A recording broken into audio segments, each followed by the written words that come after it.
अंगिरस उवाच अनन्तावताराश्च गणेशस्य महात्मनः न शक्यते कथां वक्तुं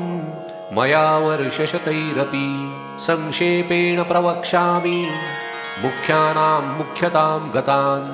अवतारांश तस्याष्टौ विख्यातान् ब्रह्मधारकान्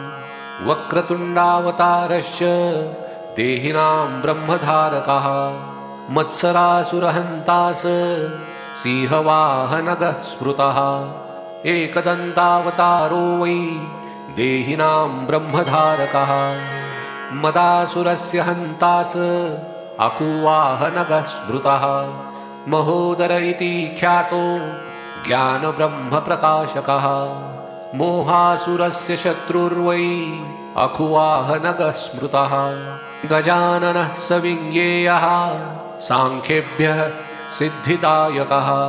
लोभासुरप्रहर्ता च मूषकगः प्रकीर्तितः लम्बोदरावतारो वै क्रोधसुरनिबर्हणः अखुगः शक्तिब्रह्मासन् तस्य धारक उच्यते विकटो नाम विख्यातः कामासुरप्रदाहकः मयूरवाहनश्चायं सौरमात्मधरः स्मृतः विघ्नराजावतारश्च शेषवाहन उच्यते ममासुरप्रहन्तास विष्णुब्रह्मेति वाचकः धूम्रवर्णावतारश्चाभिमानासुरनाशकः अकुवाहनतां प्राप्तः शिवात्मकः स उच्यते एतेष्टौ ते मया प्रोक्ता गणेशांशा विनायकः येषां भजनमात्रेण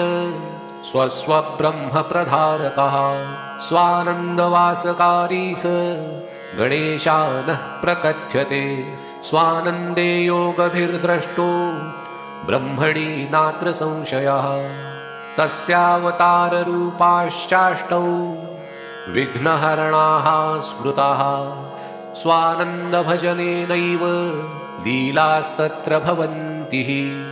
मया तत्र स्वयं लीना भविष्यति सुपुत्रक संयोगे मौनभावश्च समाधिः प्राप्यते जनैः अयोगे गणराजस्य भजनेनैव सिद्ध्यति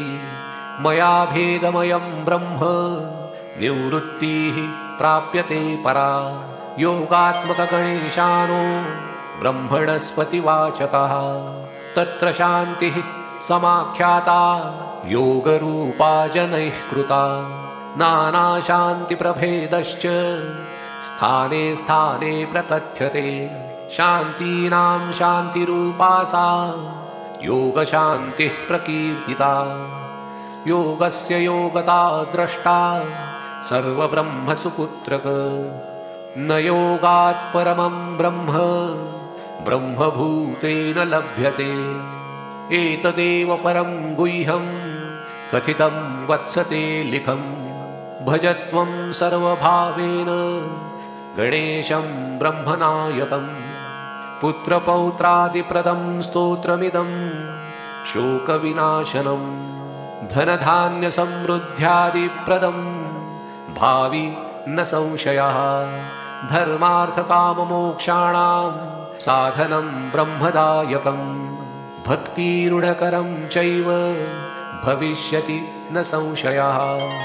इति मुद्गलपुराणान्तर्गतं गणेशावतारस्तोत्रं